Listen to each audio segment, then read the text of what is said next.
안녕하십니까? 역사의 숨결과 문화의 깊이를 탐구하는 이 시간, 여러분과 함께하게 되어 기쁩니다. 오늘 우리는 성경 속 가장 위대한 지성 중 한 명으로 꼽히는 사도 바울이 로마에 보낸 편지, 로마서의 한 구절을 통해 우리 삶의 본질적인 부르심에 대해 이야기 나누고자 합니다.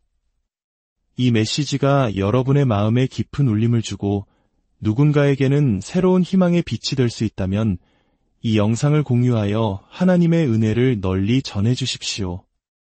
여러분의 구독과 좋아요는 저희가 더 좋은 콘텐츠로 주님의 사랑을 나누는데 큰 힘이 됩니다. 이 시간을 통해 여러분 모두에게 하나님의 평강이 가득하기를 기도합니다. 오늘 우리가 함께 묵상할 말씀은 로마서 12장 1절에서 4절까지입니다. 그러므로 형제들아 내가 하나님의 모든 자비하심으로 너희를 권하노니 너희 몸을 하나님이 기뻐하시는 거룩한 산제물로 드리라. 이는 너희가 드릴 영적 예배니라. 너희는 이 세대를 본받지 말고 오직 마음을 새롭게 함으로 변화를 받아 하나님의 선하시고 기뻐하시고 온전하신 뜻이 무엇인지 분별하도록 하라. 내게 주신 은혜로 말미암아 너희 각 사람에게 말하노니 마땅히 생각할 그 이상의 생각을 품지 말고 오직 하나님께서 각 사람에게 나누어 주신 믿음의 분량대로 지혜롭게 생각하라. 우리가 한 몸에 많은 지체를 가졌으나 모든 지체가 같은 기능을 가진 것이 아니니. 아멘. 살아계신 하나님의 말씀입니다. 저는 오늘 융합이라는 주제로 여러분과 깊은 대화를 나누고 싶습니다. 지금은 이 단어가 조금 낯설게 들릴지 모르지만 이야기가 끝날 무렵에는 그 의미가 여러분의 가슴에 선명하게 새겨질 것이라 믿습니다. 살아계신 하나님의 영이시여, 오늘 밤 우리에게 새롭게 임하여 주옵소서. 우리는 주님을 간절히 원합니다. 목마른 사슴이 시냇물을 찾기에 갈급함같이 우리의 영혼이 주님을 갈망하나이다. 오셔서 저희 영혼의 목마름을 채워주소서. 세상의 물로는 채울 수 없는 갈증, 세상의 우정으로도 해결할 수 없는 갈증이 우리 안에 있습니다. 오직 주님만이 주실 수 있는 생명수로 저희의 잔을 채우사 넘치게 하소서. 예수님의 이름으로 기도합니다. 아멘. 로마서는 마치 한편의 장엄한 법정 최후 진술과도 같습니다. 그 논리는 심오하고 표현은 유려하며 바울의 신학적 정수가 명확하게 담겨 있습니다. 이 편지는 당시 세계의 중심이었던 대도시 로마에서 하나님에 대해 가질 수 있는 모든 오해를 불식시키기 위해 쓰였습니다. 로마는 그 시대의 초강대국이었습니다. 그 영향력은 시작된 곳의 경계를 넘어온 세상으로 뻗어나갔고 이스라엘의 많은 지역을 점령했으며 예루살렘을 함락시켰습니다. 수많은 지역이 로마의 통치 아래 들어왔습니다. 하지만 우리는 알아야 합니다. 성경 속에서나 우리의 삶 속에서나 영원한 초강대국은 없다는 사실을 말입니다. 왕국은 흥하고 또 쇠하며 권력은 세워졌다가 무너지기도 합니다. 하나님께서는 한 사람을 높이기도 하시고 다른 사람을 낮추기도 하신다고 말씀하셨습니다. 오직 하나님만이 홀로 하나님이시며 그 외에 다른 신은 없습니다. 이것은 역사 속에서 수없이 증명된 진리입니다. 오늘 우리가 이야기할 인물, 사도 바울의 삶이야말로 이 진리를 극적으로 보여줍니다. 한때 스승이었던 자가 학생이 되고 성인이었던 자가 죄인이었으며 생명을 주는 자가 한때는 생명을 빼앗는 자였다는 사실을 우리는 기억해야 합니다. 그렇기에 우리는 사람을 섣불리 판단해서는 안 됩니다. 하나님께서는 가장 예상치 못한 인물을 통해 가장 놀라운 일을 행하시는 분이기 때문입니다. 한 사람의 과거를 보고 그의 미래를 예단하는 것은 어리석은 일입니다. 우리 하나님은 기존의 질서를 뒤엎는 급진적인 분이시기 때문입니다. 그분은 한 사람을 구덩이에서 건져내어 궁궐에 앉히시고 가장 낮은 곳에서 가장 높은 곳으로 끌어올리실 수 있는 분입니다. 사도 바울의 경우가 바로 그러했습니다. 그는 본래 사울이라는 이름으로 성경에 등장합니다. 그는 히브리인이었고 베냐민 지파 출신이었으며 율법에 대해서는 누구보다 열심인 사람이었습니다. 그는 율법을 지키는 자였고 사내들인 공회의 일원이었으며 바리새인이었습니다. 그는 정통 유대교인으로서 기독교인들을 체포하고 박해하는 것이 하나님을 섬기는 일이라 굳게 믿었습니다. 그러던 어느 날 그는 다마스쿠스로 가는 길 위에서 그의 인생 전체를 뒤흔드는 사건을 겪게 됩니다. 여러분, 하나님께서는 우리의 허락 없이도 우리의 삶을 송두리째 뒤바꿀 수 있다는 사실을 아십니까? 아침에 눈을 떴을 때 그날 당신의 인생이 완전히 바뀔 것이라고는 상상조차 하지 못할 것입니다. 하지만 하나님은 그렇게 하실 수 있습니다. 심지어 당신을 쫓는 원수의 삶까지도 뒤집어 놓으실 수 있습니다. 하나님께서는 우리가 할 수 없는 방식으로 일하십니다. 그래서 원수 갚는 것이 내게 있으니 내가 갚으리라고 말씀하신 것입니다. 우리가 직접 복수하려 애쓰지 않아도 하나님께서는 모든 것을 바로잡으실 방법을 알고 계십니다.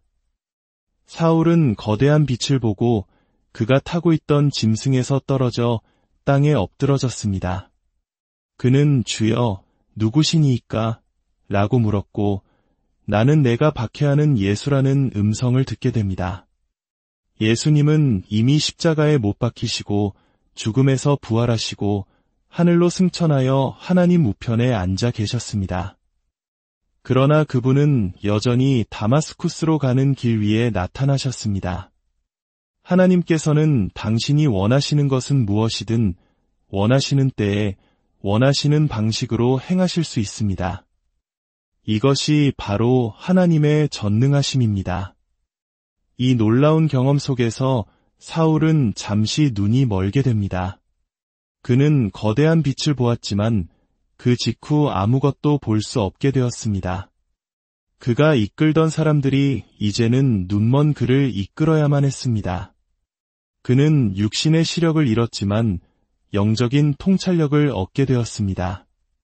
시력과 통찰력 사이에는 분명한 차이가 있습니다. 우리는 종종 눈에 보이는 것만을 당연하게 여기며 보이지 않는 것을 꿰뚫어 보는 지혜, 즉 통찰력을 위해 기도하지 않습니다. 하지만 우리가 겪는 모든 일에 대해 하나님께서는 우리가 구하기만 한다면 그 본질을 꿰뚫어 볼 수 있는 통찰력을 주실 것입니다.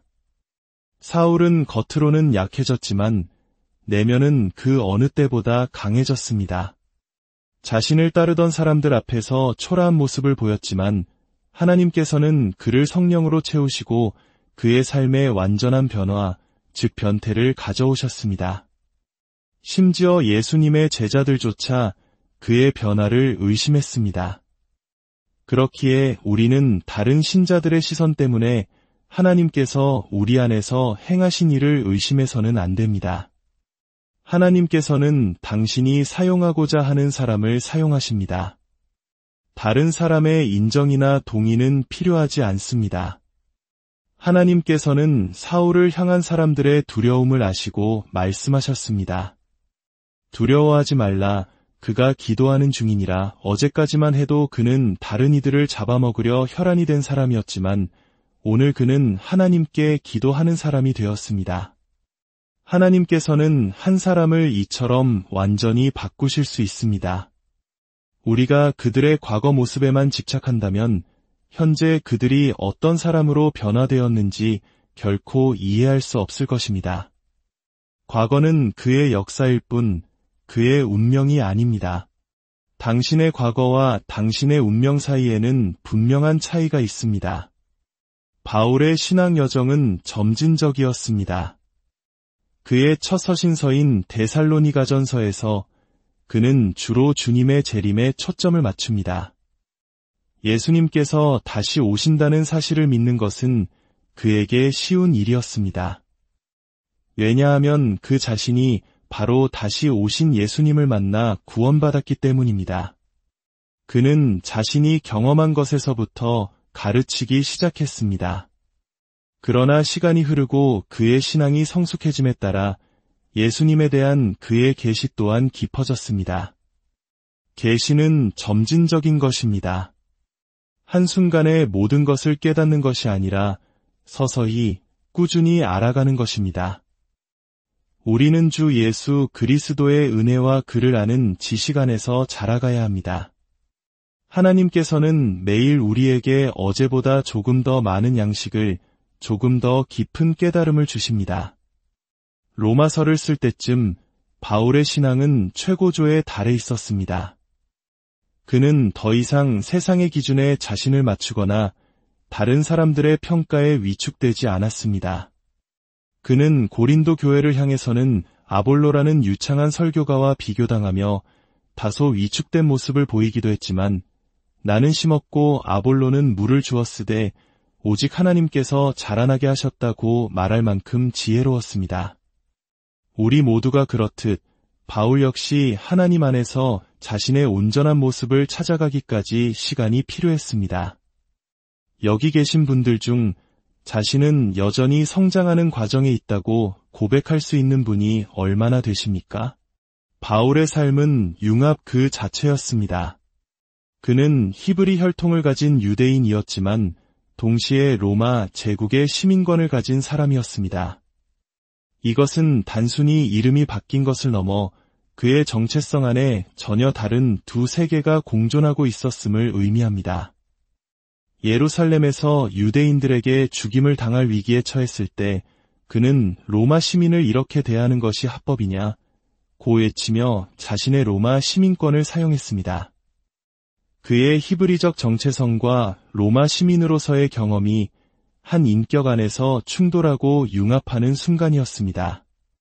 하나님께서 위대하게 사용하신 인물들의 삶에는 늘 이런 융합, 복잡성, 그리고 모순적인 면들이 존재합니다. 모세를 보십시오. 그는 히브리인으로 태어났지만 이집트 왕자로 교육받았습니다. 그의 혈통은 히브리인이었지만 그의 사고방식은 이집트인이었습니다. 그는 궁전에서 이집트인처럼 서 있었지만 한 이집트인이 히브리인을 때리는 것을 보고 그의 민족적 정체성이 깨어났습니다. 그의 경험과 혈통 사이의 융합이 그를 행동하게 만들었습니다. 하나님께서는 바로 그런 모세가 필요했습니다. 파라오 앞에 가서 담대하게 말할 수 있는 사람, 이집트의 언어와 문화를 이해하는 사람, 노예의 근성이 아닌 왕자의 기품을 가진 사람이 필요했기 때문입니다. 여러분, 하나님께서 당신을 특정한 상황 속에 두시는 데에는 이유가 있습니다. 당신이 왜 그런 환경에서 자라야 했는지, 왜 그런 고통을 겪어야 했는지, 왜 광야에서 40년 같은 시간을 보내야 했는지 오늘 당장은 이해하지 못할 수도 있습니다. 그러나 토기장이이신 하나님께서 당신을 물레 위에 올려놓고 빚고 계실 때 그분은 아직 당신에 대한 작업을 끝내지 않으셨습니다. 우리는 그저 물레 위에서 잠잠히 그분의 손길에 순종해야 합니다. 하나님께서 당신을 어딘가로 이끌고 계시기 때문입니다. 바울은 돌에 맞아 죽은 줄로 버려졌을 때 육체는 죽어가고 있었지만 그의 영은 셋째 하늘로 이끌려 올라가 말로 표현할 수 없는 것들을 보았다고 고백합니다. 그는 고난을 통해 계시를 얻었고 미움을 통해 통찰을 얻었습니다. 때로 우리가 눈물 흘리며 부르짖는 바로 그 고난이 사실은 하나님께서 우리를 위해 예비하신 축복의 통로일 수 있습니다. 그 돌에 맞지 않았더라면 그는 결코 하나님의 영광과 능력을 그토록 깊이 체험하지 못했을 것입니다. 이제 오늘 본문 말씀으로 다시 돌아가 보겠습니다. 그토록 자랑스럽고 지적이며 명석했던 바울이 로마서의 위대한 장을 시작하며 사용한 단어에 저는 주목하지 않을 수 없었습니다. 그는 내가 너희를 권하노니 라고 말합니다. 권한다는 말은 간청하다, 애원하다와 비슷한 의미를 가집니다. 무엇이 그토록 당당했던 바울을 이토록 겸손하게 만들었을까요? 그는 지금 애원하고 있습니다.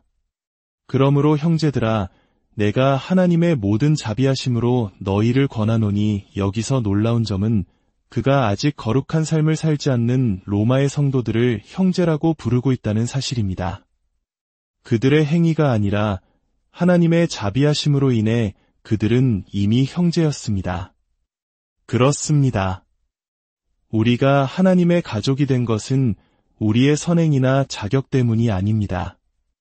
오직 하나님의 자비, 그분의 긍휼하심 덕분입니다. 오늘 아침 당신을 깨운 것도 자비이며 어젯밤 당신을 지키신 것도 자비입니다.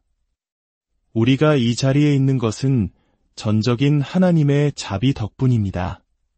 그 자비는 매일 아침 새로우며 영원까지 이릅니다. 그리고 여기서 오늘의 핵심 주제인 융합이 가장 극적으로 드러납니다. 너희 몸을 드리라. 무언가를 하나님께 드리는 행위는 제사장의 기능입니다. 바울은 우리를 형제라고 부름으로써 관계를 설정한 뒤 이제 우리를 제사장의 자리로 부르고 있습니다. 제사장은 하나님의 임재 앞에 나아갈 특권을 가진 자입니다.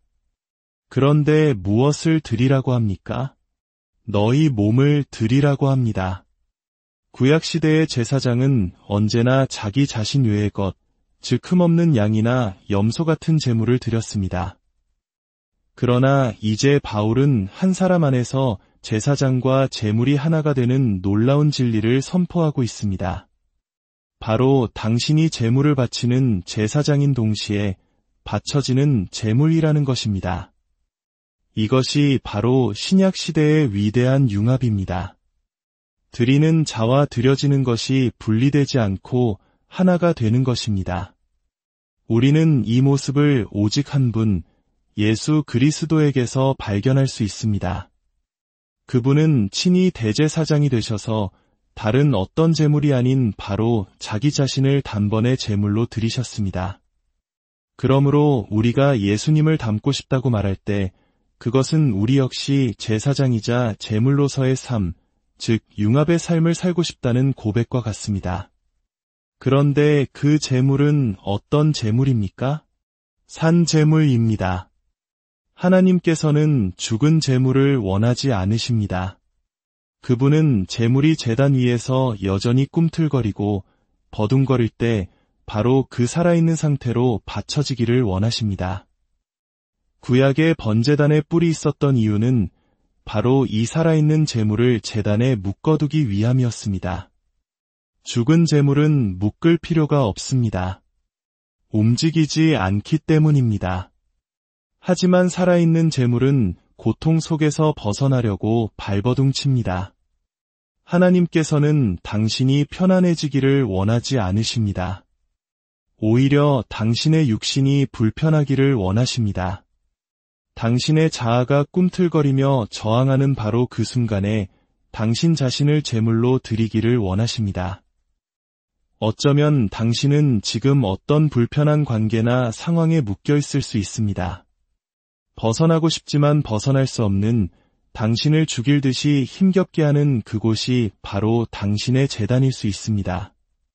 바울은 자신을 괴롭히는 육체의 가시를 제거해달라고 3번이나 기도했지만 하나님의 응답은 내 은혜가 내게 족하다는 것이었습니다.